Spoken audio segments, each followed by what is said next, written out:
V letošním roce oslaví Unie porodních asistentek 10 let svojí existence.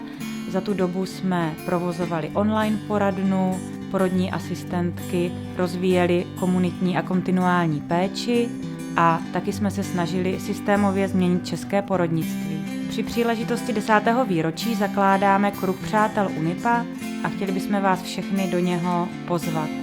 Můžete přispět malou finanční pravidelnou částkou, můžete pomáhat v rámci vaší profese, pomáhají nám překladatelé, novináři, ajťáci. Pokud chcete něco změnit, oslovujte politiky, oslovujte poslance, pište na krajské úřady, že chcete péči porodní asistentky, ozvěte se u svojí pojišťovny, že byste rádi využili služby porodní asistentky, anebo napište na Ministerstvo zdravotnictví, že si přejete kontinuální péči v těhotenství, při porodu a po porodu.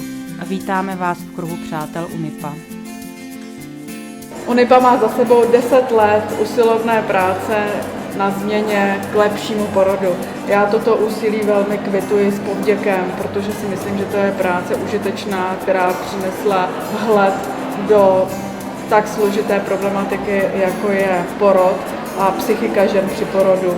Přeju UNIPě, aby měla mnoho šťastných a spokojených maminek a rodiček, které díky UNIPě třeba našly dobrou porodní asistentku, která je doprovodila při jejich důležitém momentu života.